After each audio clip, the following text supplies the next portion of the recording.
The town of Millbrook, Pennsylvania, had 3,200 people. The kind of place where everyone knew everyone, where Main Street had one stoplight, and where the biggest news was usually someone's kid making the high school football team. It was quiet, safe, boring, some would say. And that's exactly why Thomas Webb had chosen to live there for the past 40 years. He was 81 years old, tall, even with the stoop age had given him, white hair, thinning but neatly combed, weather hands that shook slightly when he poured his morning coffee.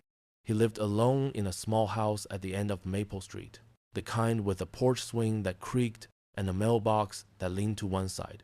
He kept to himself mostly, mowed his lawn, bought groceries every Thursday, said hello to neighbors but never lingered for conversation. Most people in Millbrook knew him as Tom, the quiet old man who'd moved there in the early 80s. Some knew he was a veteran. Vietnam, they assumed, based on his age, but he never talked about it, never wore a uniform, never attended Veterans Day ceremonies at the town hall. He was just Tom, polite, private, unremarkable. What they didn't know was that Thomas Webb had a story buried so deep that even he had tried to forget it. A story written in blood, sweat, and the screams of dying men. A story that involved 847 lives, 847 reasons he couldn't sleep some nights, 847 faces he still saw when he closed his eyes. It started on a Tuesday morning in late September. Tom woke up feeling off. Not sick exactly, just tired, more tired than usual. He made his coffee, sat on the porch, and watched the sun come up.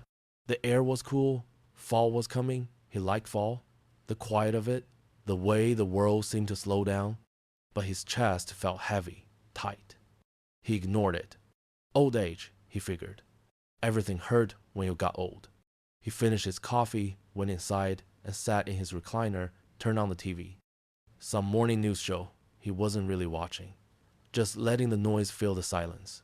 And then, without warning, the tightness in his chest became a crushing weight. His left arm went numb. His vision blurred. He tried to stand, couldn't. Tried to reach for the phone, too far. He slumped back in the chair, gasping. And in that moment, staring at the ceiling, Thomas Webb thought about the men. The 847. The ones he'd pulled from the jungle. The ones who lived because he refused to leave them behind. He wondered if they'd known, if they'd ever realized, if it had mattered. His neighbor, a woman named Linda Morris, found him 3 hours later. She noticed his newspaper still on the porch and thought it odd. Tom always brought it in by 8. She knocked. No answer. She tried the door. Unlocked. She walked in and saw him in the chair, slumped and still. She screamed. Called 911. But it was too late. Thomas Webb was gone. The funeral was scheduled for the following Saturday. Small. Simple. That's what his will had specified. No fuss. No military honors. Just a quiet service at Millbrook Community Church and burial at the town cemetery. Linda organized it. Put an obituary in the local paper. Thomas Webb, 81, longtime Millbrook resident, passed peacefully. Service Saturday at 2 p.m. All welcome. She didn't know much about him. Didn't know who to contact. He had no family listed. No emergency contacts. Just a will that left his house to the church and his savings to the local VA. So she did what she could. Ordered flowers. Arranged for Pastor Green to say a few words. Expected maybe a dozen people to show up. Neighbors. Acquaintances. People paying respects out of small-town courtesy. But Linda made one call she didn't expect to matter. She found a phone number in Tom's address book. Old. Written in faded ink. It just said Miller Army. She figured it was an old friend. Maybe someone who should know. She dialed. An answering machine picked up. She left a message. Hello, this is Linda Morris from Millbrook, Pennsylvania. I'm calling about Thomas Webb. He passed away on Tuesday. His funeral is Saturday at 2 p.m. at Millbrook Community Church. I found your number in his book. Thought you'd want to know. She hung up and didn't think about it again. She had a funeral to organize, a casket to arrange, programs to print, and absolutely no idea what she'd just set in motion. On Thursday, 2 days before the funeral, Linda's phone rang. A man's voice. Deep, formal, military. Miss Morris? This is Colonel James Miller, U.S. Army, retired. You left a message about Thomas Webb. Linda blinked. Oh, yes. I'm sorry. Did you know him? There was a long pause. Then Miller's voice came back, thick with emotion. Know him? Ma'am, he saved my life. And about 800 others. Linda's hand tightened on the phone. I don't understand. Miller took a breath. Thomas Webb was a DUSTOFF pilot, Vietnam. 1968 to 1971. He flew medevac helicopters, pulled wounded soldiers out of hot zones, under fire, in conditions no sane person would fly in. He logged 847 confirmed rescues. 847 men who would have died if he hadn't come for them. I was number 322. Linda felt the room spin. He never told anyone. He never said. He wouldn't, Miller said quietly. That's who he was. He didn't do it for recognition. He did it because it was right. Miss Morris, when is the funeral? Saturday, 2 p.m. Millbrook Community Church. I'll be there, and I'm making some calls. A lot of people are going to want to know. The call ended. Linda sat in her kitchen, staring at the phone, trying to process what she'd just heard. Tom, quiet, boring Tom, has saved 847 lives. She pulled out her laptop and searched Thomas Webb, DUSTOFF, Vietnam. Nothing. No records, no articles, nothing. It was like it had never happened. But Miller's voice had been real. The emotion had been real. By Friday morning, Linda's phone was ringing nonstop. Reporters, veterans, families, all asking the same thing. Is it true? Did Thomas Webb really save 847 men? She didn't have answers. But Colonel Miller did. He'd made calls, reached out to old contacts, found records that had been buried in archives, filed away, forgotten. And he'd found something else. A recommendation for the Distinguished Service Cross, filed in 1971, for extraordinary heroism, for 847 confirmed combat rescues, for flying into hell and pulling out the living. The recommendation had never been processed, lost in bureaucracy, lost in the chaos of a war that ended badly and left a lot of paperwork unfinished. But it existed, and Miller had found it. He made one more call to the Secretary of the Army, pulled strings, called in favors, and by Friday afternoon, he had authorization. The medal would be awarded posthumously at the funeral. Saturday came. Millbrook Community Church could hold maybe 150 people. By noon, there were 300 outside. By 1 p.m., there were 500. Cars lined the streets. News vans parked on the grass. And still, they came. Men in their 70s. Women holding photos. Children who never met Tom but whose grandfathers had. All because of a few phone calls. A few emails. A few posts on veteran forums that had spread like wildfire. Thomas Webb, DUSTOFF, 847 rescues, funeral Saturday, be there. Linda stood outside the church, overwhelmed. Pastor Green was pale. I don't know what to do. We can't fit everyone. An older man in a suit stepped forward. It was Miller. We'll do it outside. Set up speakers. Let everyone hear. Linda nodded, unable to speak. At 2 p.m., the service began. The casket sat at the front of the church, draped in an American flag. Simple, just like Tom wanted. Pastor Green spoke. Brief words about a man he realized he never really known. Then Miller stood, walked to the microphone, looked out at the crowd, at the faces, young and old, military and civilian, all there for a man who'd never asked for anything. Miller's voice cracked as he began. I didn't know Tom well. I met him once, in 1969. I was 19 years old. Lying in a rice paddy with a bullet in my gut, my squad was pinned down, we were out of ammo, out of hope, and then I heard it. The sound of rotors, the sound of a Huey coming in low. Coming for us. He paused. The landing zone was hot. Charlie was everywhere. Any sane pilot would have turned back. But Tom didn't. He came in anyway, landed right in the middle of hell. And while his crew returned fire, he pulled us in. All 6 of us. I was the last. I remember looking at him, at his face, and he was calm, like it was just another day. like he wasn't about to die. And then we lifted off. And I lived. Miller's voice broke. I found out later he made 11 more runs that day. 11. He pulled out 73 men in one day.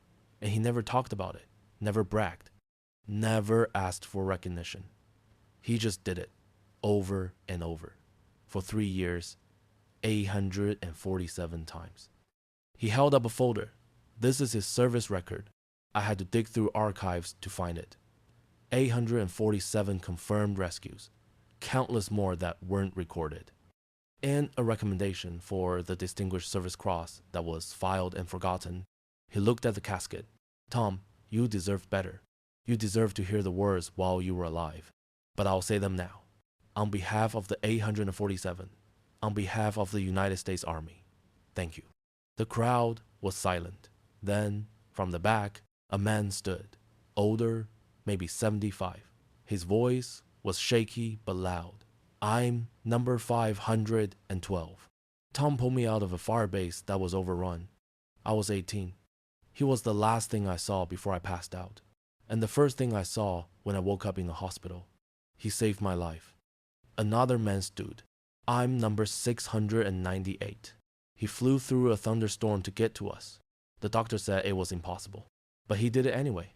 A woman stood, tears streaming. I never met him, but he saved my father. Number 201. My father came home. He walked me down the aisle. He helped my children. All because Tom didn't leave him behind. One by one, they stood. 40, 50, 60. Men Tom has saved. Families of men Tom has saved. Each one sharing a number, a story, a life that existed because of him. And in the middle of it all, the casket sat silent. The man who saved them all, never knowing, never hearing, never understanding the weight of what he'd done. Then, from the distance, a sound. Low at first, then louder. The unmistakable thrum of helicopter rotors. Everyone looked up. A Blackhawk appeared over the tree line. Military, official. It circled once, then descended, landed in the field next to the church. The rotor slowed, the door opened, and out stepped a general, 2 stars, full dress uniform. He carried a wooden box. He walked through the crowd, everyone parted. He approached the casket, stopped, saluted. Then he opened the box. Inside, a medal, the Distinguished Service Cross. He placed it on the casket. His voice was steady but thick. Warrant Officer Thomas Webb, for extraordinary heroism in Vietnam, for 847 confirmed combat rescues under fire. For valor beyond measure, the United States Army posthumously awards you the Distinguished Service Cross. We're sorry it took so long, and we're grateful beyond words.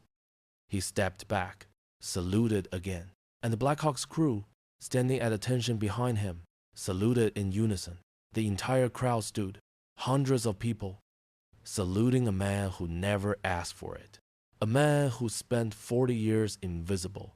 A man who saved 847 lives and never said a word. The funeral ended. The casket was carried to the cemetery. The Blackhawk flew overhead, slow and low, in a missing man formation. As they lowered Tom into the ground, Miller stepped forward, placed his hand on the casket, whispered, "Rest easy, brother. We've got it from here." The next day, Millbrook woke up to a changed town. The story had gone national. News outlets everywhere. The forgotten hero. 847 lives. The DUSTOFF pilot who never spoke. Tom's house became a memorial. People left flowers, letters, photos. Men he'd saved traveled across the country just to stand on his porch and say thank you to the wind.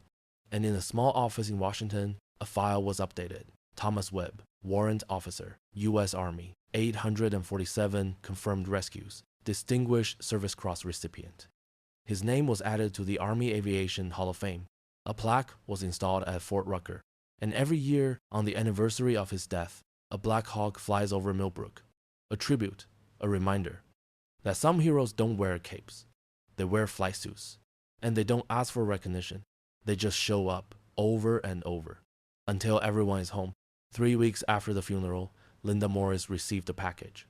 No return address, just her name and a military postmark. Inside was a leather-bound journal, old, worn. The pages yellowed with age. And a note. Miss Morris, we found this in the National Archives. It belonged to Tom. We thought Millbrook should have it. Call James Miller. Linda opened the journal carefully. The first page was dated the 15th of April, 1968. Tom's handwriting, neat, precise. She began to read.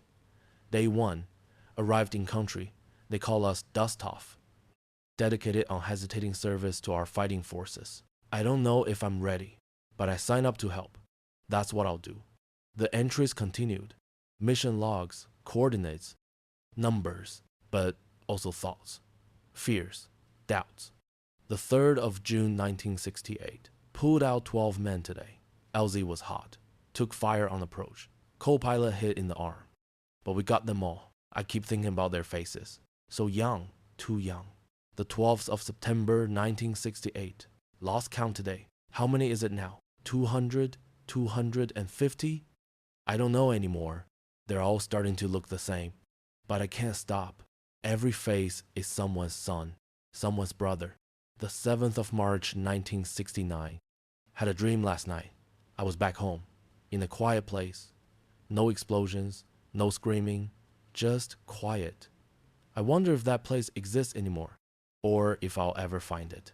Linda read through tears, page after page of a man who'd carried an impossible burden and never complained, never quit, just kept flying, kept saving, kept hoping that somehow it mattered.